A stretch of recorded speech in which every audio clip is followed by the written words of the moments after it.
बिस्मिल्लाहिर्रहमानिर्रहीम। अस्सलामुअलैकुम मोअज़्ज़ज़ नाज़रीन।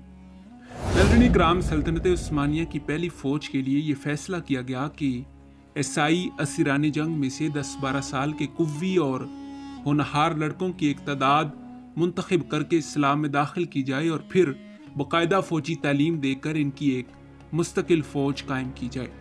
बुरहान को ये राय पसंद आई और इसने 1000 ईसाई लड़कों को मुंतखब करके इन्हें फ़ौजी तालीम और तरबियत देनी शुरू कर दी। दूसरे साल 1000 लड़के और चुने गए और ये सिलसिला 300 बरस तक बराबर जारी रहा। जब कभी 1000 लड़कों की ये सालाना तादाद इन लड़कों से पूरी ना हो सकती जो इस साल की जंग में कैद होते, तो ईसाई राया के लड़कों से कमी पूरी कर ली जाती। लेकिन सुल्तान मोहम्मद राबे के अहद हुकूमत में ये निज़ाम बदल गया और 1058 हिजरी बा मुताबिक 1648 ईस्वी से खुद इन्हीं सिपाहियों और तुर्कों के लड़के इस फौज में दाखिल किए जाने लगे। नाज़रीन इकराम, इस फौज का तुर्की नाम यनीचरी यानी नई फौज है, जो अरबी में इनकिशारी हो गया और हान ने जब इसे मुरतब किया तो 9 उमर सिपाहियों के पहले दस्ते को हाजी बख्ताश की खिदमत में, जो मुल्क में अपने ज़ैदो इत्तका की वजह से मशहूर थे, ले गया और इनसे दुआ की ख्वाहिश की।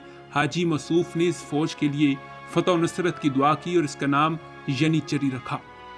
नाज़रीन इकराम, सल्तनत उस्मानिया के इब्तदाई 3 सदियों में जो इसके रुजू तरक्की का ज़माना था, यनीचरी की कुव्वत शबाब पर थी और सल्तनत की तमाम फतुहात ज़्यादातर इसी फौज के ज़ोर बाजू की मरहून मिन्नत थी।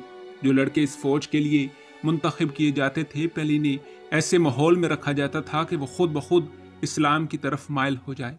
इस्लाम कबूल करने के बाद इन्हें सुल्तान की ख़ास निगरानी में फ़न हरब की आला तालीम दी जाती थी।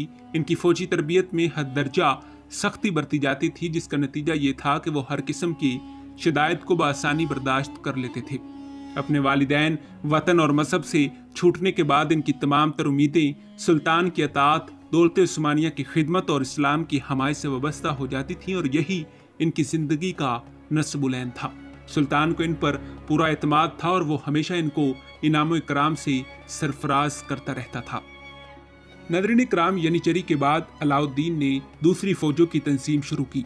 अब तक प्यादों की मुस्तकिल फ़ौज को तनख्वाहें दी जाती थीं, लेकिन इस ख्याल से कि इनको मफतूहा इलाकों की हिफाजत से ख़ास वाबस्तगी पैदा हो जाए, तो अलाउद्दीन ने अब तनख्वाह की बजाय इन्हें जगीरें दे दी और फ़ौजी खिदमत के अलावा इन जगीरों से मुतसिल सड़कों की मुरम्मत भी इनके फ़राइज़ में दाखिल कर दी। पैदल सिपाहियों की एक बेज़ाब्ता फ़ौज भी मुरतब की गई। इसको ना तो यनीचरी की तरह तनख्वाहें मिलती थीं और ना प्यादों की तरह जगीरें। मैदान जंग में सबसे आगे इन्हीं का दस्ता होता था और दुश्मन के पहले हमले की बाढ़ आगे बढ़कर यही रोकते थे। जब इनसे मुकाबला करने में गनीम की कुव्वत कमज़ोर हो जाती या इनके मैदान छोड़कर भागने की वजह से इसे अपनी फतह का यकीन होने लगता, तो इस वक्त दफातन यनीचरी की आनी फ़ौज इनके सामने नमूदार होती और जंग का सारा नक्शा देखते ही देखते बदल जाता। अमूमन इन बेसाब्ता सिपाहियों ही की लाशों पर से गुजरकर यनीचरी आखिरी हमले और फतह के लिए आगे बढ़ते थे। नाज़रीन इकराम, प्यादों की तरह सवारों की भी 2 किस्में थीं, बाज़ाब्ता और बेसाब्ता। मुस्तकिल तनख्वाहदार सवार 400 दस्तों में तकसीम किए गए थे। इनकी तादाद इब्तदा में 2400 थी, लेकिन सुलेमान आसम के अहद में 4000 तक पहुंच गई थी। वो सुल्तान के दाएं और बाएं चला करते थे और जंग में इसके मुहाफिज दस्ते का काम देते थे। शाही सिवारों के दस्तों में एक दस्ता सिपाहियों का था। सिपाही का लफ्ज़ अमूमन सवार फौज के लिए इस्तेमाल किया जाता था, लेकिन शाही सिवारों का एक ख़ास दस्ता इस नाम से मसूम था। तनख्वाहदार सिवारों के अलावा अलाउद्दीन ने जगीरदार सिवारों की भी एक फ़ौज मुरतब की। इनकी जगीरों को ज़ामत और तैमार कहते थे।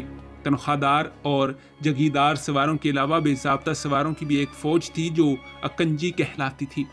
इनको ना तनख्वाहें मिलती थी और ना जगीरें। जंग में लूट मार करके जो कुछ हासिल कर लेते वही इनका मुआवजा होता था। कदीम दस्तूर के मुवाफिक उस्मानी फ़ौजों की रवानगी के वक़्त ये एक बड़ी तादाद में बुलाए जाते थे। ये गोया मुकदमातुल हबैश थे और बाकायदा अफवाज के लिए पहले ही से रास्ता साफ करके रखते थे। दुश्मन के दिलों में इनकी दहशत भी यनीचरी और सिपाहियों से कम ना थी, लेकिन इन्हीं को सबसे ज़्यादा खतरात का सामना भी करना पड़ता था। जी हाँ नाज़रीन इकराम, यही हमारी आज की वीडियो का मौजू था। उम्मीद है कि आपको वीडियो पसंद आई होगी। मिलते हैं اسی موضوع کی اگلی قسط کے ساتھ، تب تک دیجیے اجازت، خدا حافظ۔